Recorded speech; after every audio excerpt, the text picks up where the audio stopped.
We shall pray day 2 of the Novena to St Ignatius of Loyola, and our theme today shall be Montserrat, Consolation through Mother Mary. In the name of the Father, and of the Son, and of the Holy Spirit. Amen. Introduction. Today, on the second day of the Novena in honor of St Ignatius of Loyola, we reflect on the theme Montserrat, Consolation through Mother Mary. As he reached Montserrat, Ignatius made his general confession, after which he offered his sword and dagger to Our Lady of Montserrat and gave his garments to a beggar and dressed himself like a beggar. This symbolic gesture indicated that Inigo was ready to forego his old self, and then on he was a new man. The soldier became a pilgrim. The pilgrim had a sense of one who felt, journeyed, and opened himself to God. His pilgrimage was a search for some deeper understanding of the meaning of his life. The life of Christ and the lives of saints had begun to affect Inigo and helped him to begin his inward journey. The pilgrim began to discover what God was and who he was before God. This discovery led him to go to the Holy Land. As we begin today's novena, let us ask for this grace. As pilgrims on our spiritual journey, we pray for the grace to discover who God is for us and who we are before God. Opening prayer. Almighty, ever-living God, we pray that as companions of St Ignatius in this least society of Jesus, we may serve your majesty in obedience and follow your Son perfectly. Amen. We shall now listen to a reading from the book Testament and Testimony by Paramananda R. Divarkar. He went on his way to Montserrat, thinking, as he always did, of the exploits he would perform for the love of God. He decided to keep a vigil of alms one whole night, without sitting or lying down, but standing a while and kneeling a while before the altar of Our Lady of Montserrat, where he resolved to lay aside his garments and to don the armor of Christ. So leaving this place, he set off, thinking as usual of his resolutions. On the eve of Annunciation to Our Lady in March, at night in the year 1522, he went as secretly as he could to a beggar, and stripping off all his garments, he gave them to a beggar. He dressed himself in his chosen attire and went to kneel before the altar of Our Lady. At times in this way, and at other times standing, with his pilgrim staff in his hand, he spent the whole night.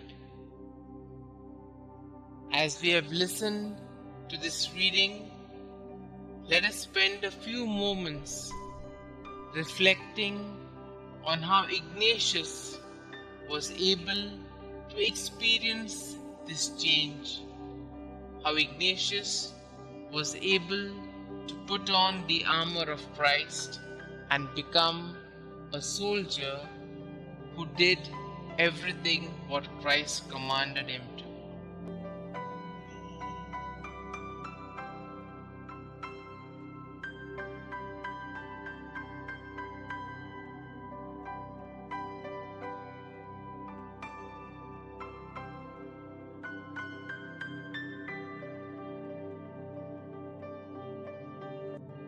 The heroic act of Ignatius had a significance that perhaps even Ignatius himself did not fully realize. He was exchanging his material arms, his dagger and sword, for spiritual ones to engage in the spiritual battles that he would be involved in. He chose to place them at the feet of Our Lady, towards whom he developed a filial devotion. It was she who would continue to bring him to Jesus, intercede for him, to gather companions, and form a group named after her son. It is she who continues to intercede for us, the sons of Ignatius, to carry out the mission with zeal and fervor. We shall now pause for a few moments and place our prayers and petitions before the Lord.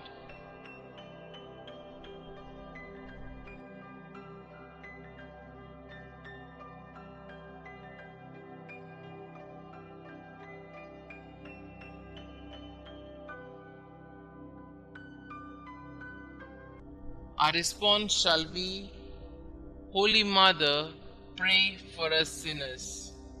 That as Ignatius sought the intercession of the Virgin Mary, especially at crucial moments of his life, to obtain special favors from God, we too may turn to her trustingly, invoking her blessings on our lives and mission. Let us pray.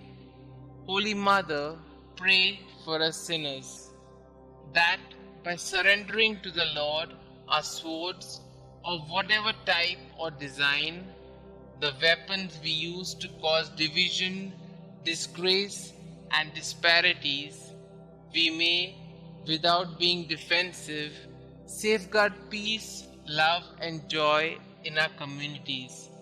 Let us pray. Holy Mother, pray for us sinners, that our pastoral service may bear much fruit under the patronage of the Virgin, who holds a place which is the highest after Christ. Let us pray. Holy Mother, pray for us sinners. Help us, Lord, to have the true spirit of Ignatian obedience, not merely of external execution, but of the will and of the intellect as well. Let us pray. Holy Mother, pray for us sinners, that imitating Ignatius's chivalrous solicitude to honor Mary and a fervent zeal in singing her glory and benefits, we may foster in the laity a true devotion to Our Lady, so that they may be drawn to her and by her to her Son. Let us pray. Holy Mother, pray for us sinners, that as Ignatius sought the intercession of the Virgin, especially at crucial moments of his life, to obtain special favors from God, we too may turn to her trustingly, invoking her blessings on our lives and mission. Let us pray. Holy Mother, pray for us sinners. Our Father who art in heaven, hallowed be thy name. Thy kingdom come, thy will be done, on earth as it is in heaven. Give us this day our daily bread, and forgive us our trespasses, as we forgive those who trespass against us. And lead us not into temptation, but deliver us from all evil. Hail Mary, full of grace, the Lord is with you. Blessed are you amongst women, and blessed is the fruit of thy womb, Jesus. Holy Mary, Mother of God, pray for us sinners, now and at the hour of our death. Amen. Concluding prayer. St Ignatius, intercede for us that we too may be born anew in Christ, as we surrender our dream of being valiant knights and all the lofty ambitions that accompany it. We were completely confident that the gains of your service to the new King were far greater than those you surrendered. May God grant us the interior freedom to surrender our lives to gain much more in the service of our King Jesus Christ. We make this prayer through Christ our Lord. Amen. Glory be to the Father, and to the Son, and to the Holy Spirit, as it was in the beginning, is now, and ever shall be, world without end. Amen.